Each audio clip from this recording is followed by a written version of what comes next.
삶은 꼭 이유가 있어야 하는가? 삶은 꼭 의미가 있어야 하는가? 초이는 미래 세대를 정당화하고 과거 세대를 구원하며 현재 세대를 파괴하는 자를 좋아한다. 초이는 자신의 신을 파멸시키는 자를 사랑한다. 자라투스트라는 이렇게 말했다 해서 도대체 초이는 무엇을 하려 했던 것인가?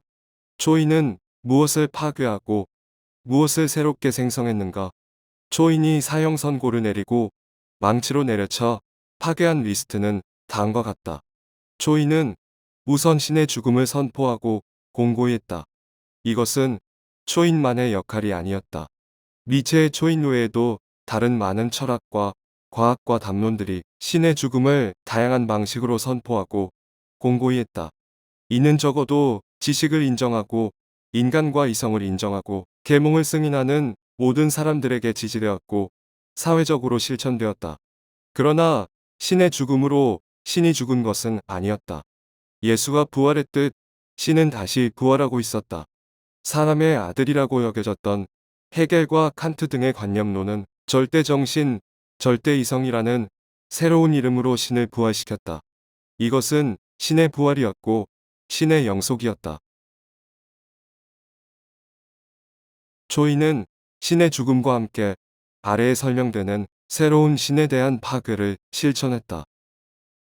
너는 정신을 얘기하고 영혼을 얘기하면서 몸을 경멸하며 자아를 얘기한다.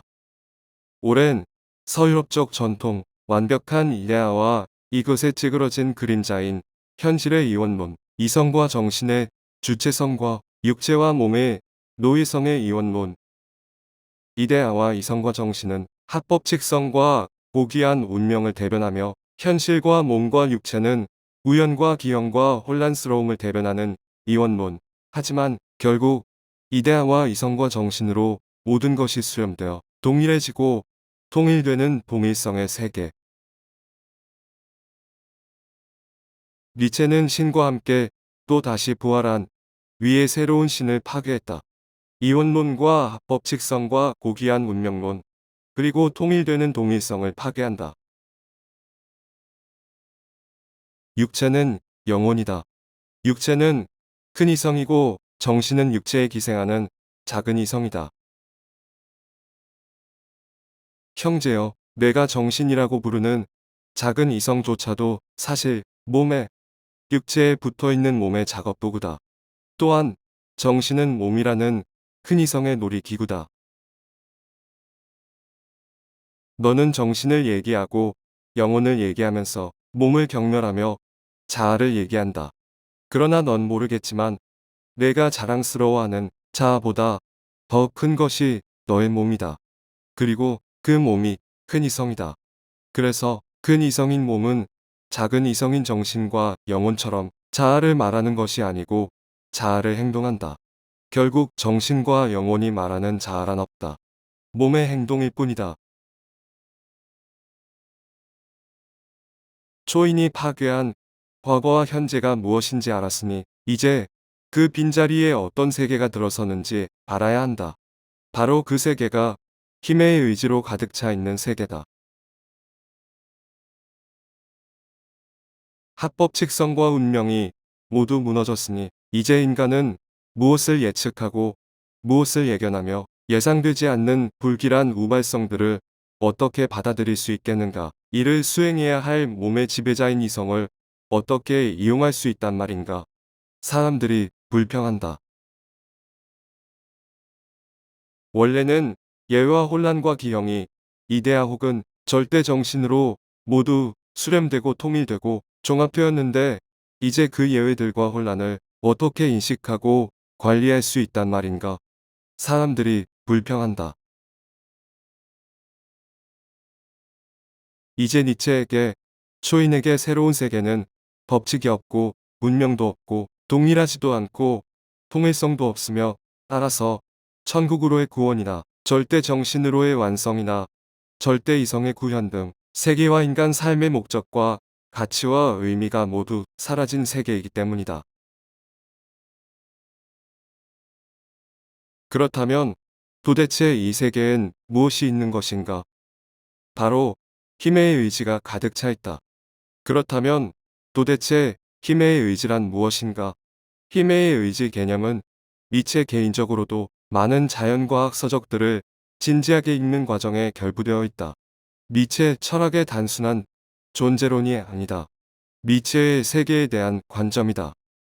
힘의 의지를 쉽게 설명하기 위해 다소간의 무리한 일반어를 무릅쓰고 태양계로 설명하겠다. 태양계는 태양을 중심으로 지구를 포함한 8개의 행성과 우행성과 그 밖의 소행성과 위성으로 구성되어 있다. 그런데 이 태양계가 우주의 시간 개념으로 한다면 순간, 찰나에 불과하겠지만 현재의 상태를 안정적으로 유지할 수 있는 이유 중 가장 큰 것은 원심력과 구심력이라는 힘의 작용이다. 태양계의 모항성인 태양은 태양계 어떤 행성이나 위성보다도 강력한 구심력을 가지고 있다. 즉, 강력한 끌어당기는 힘을 가지고 있다는 것이다. 물론 이러한 구심력은 모든 행성과 항성, 위성이 가지고 있다. 지구가 달이라는 위성을 가지고 있는 이유도 지구가 가진 구심력 때문이다. 그런데 최초의 태양계가 형성될 때 인근에서 가장 강력한 구심력을 가지고 있던 태양은 거리상 끌려갈 수밖에 없는 수천 수억의 별들이 태양에 흡수되어 폭발하고 사라졌다. 태양과 너무 가까이 있어서 혹은 질량과 밀도가 너무 낮아서 태양의 구심력과 자신의 원심력의 균형이 깨지며 태양에게 끌려가 사라진 것이다. 지금 남아있는 8개의 행성들은 그 질량과 밀도가 가진 자체 구심력과 태양과의 거리 등의 우연한 이유들로 인해 태양에 흡수되지 않고 태양 주위를 도는 행성의 위치를 갖게 된 것이다. 이러한 행성들이 자전이나 공전을 하며 태양을 돌고 있는 것 또한 구심력과 원심력이 충돌하고 대립하고 융합하고 있는 현실의 모습이다. 대신 태양과의 거리, 자체의 질량과 밀도로 인한 자체 구심력 등의 변수로 태양의 구심력보다 원심력이 더 세서 태양계 밖의 우주로 내동댕이 젖은 별들도 수천 수조 개가 될 것이다. 태양이라는 모항성과 8개의 행성만 보았을 때 우리는 각 별이 가진 구심력과 원심력, 그리고 질량과 밀도와 거리 등의 변수들에 의해서 매우 우발적이고 우연하게 형성된 태양계라는 것을 알 수 있다.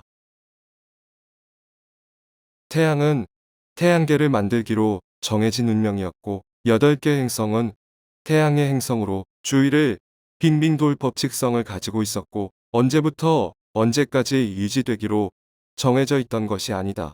원심력과 구심력의 작용, 그것도 매우 우발적이고 우연한 미리 정해져 있지 않은 원심력과 구심력의 대립 및 융합 그리고 폭발에 의해 태양계는 형성되었다. 이것을 우린 힘의 의지가 작용했다고 말한다. 힘의 의지라는 개념을 자연, 우주 세계에 적용하며 이와 같다. 세상은 세계는 그리고 인간도 인간의 세계도 모두 이러한 힘의 의지를 통해 계속 생성해 나가고 계속 변화해 나간다. 거기엔 미리 계산되고 미리 설계된 운명이나 법칙이 없다는 것이다.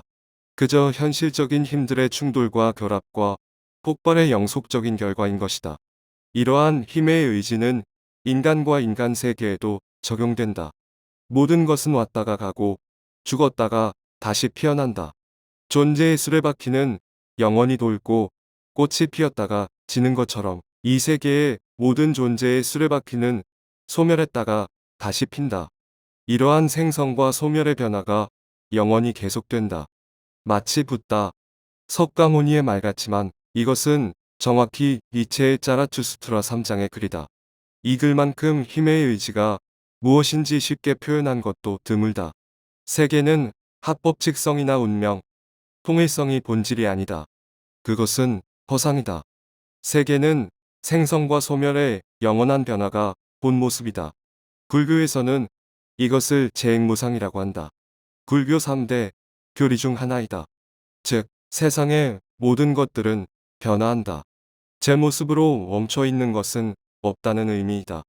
니체의 철학과 사상이 특히 힘의 의지와 영원회귀 개념이 불교의 석가모니의 사상과 얼마나 밀접한 관련이 있는지는 다음 기회에 소개하고자 한다.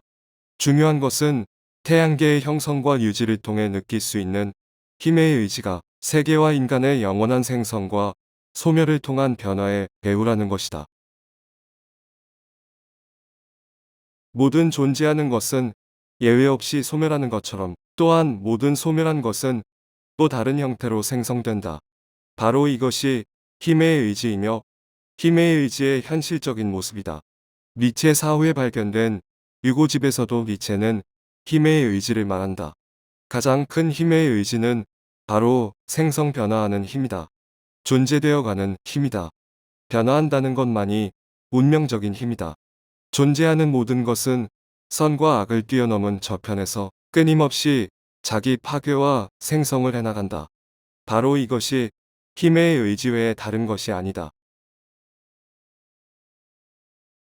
쇼펜하우어가 말하는 삶의 의지가 인간의 의지 정도로 한정돼 오해의 소지가 높지만 이치의 힘의 의지는 인간의 의지만이 아니라 세계가 존재하고 존재되어가는 동력이자 힘이자 현실적인 모습이다.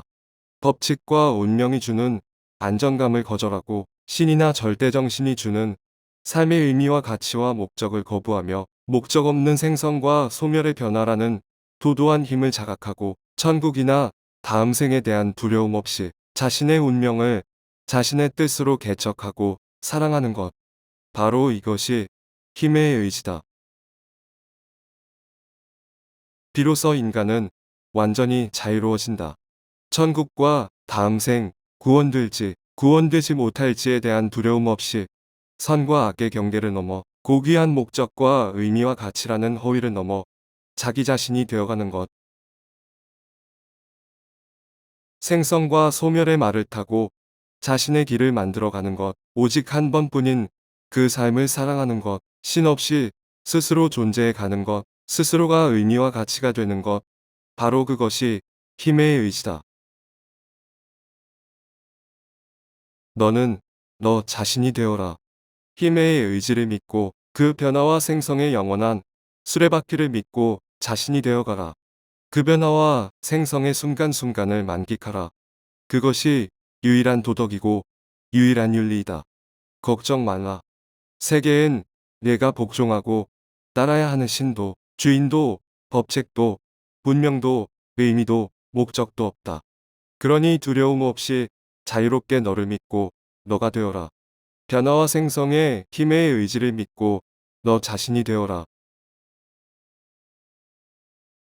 이렇듯 힘의 의지는 첫째, 모든 것이 정해져 있던 세계와 인간을 정해진 것이 하나도 없는 다양한 이질적인 힘들의 우발적이고 우연한 대립과 충돌, 융합과 폭발에 의해 영원히 변화하고 생성 소멸되는 세계와 인간으로 인식하게 만들어준다.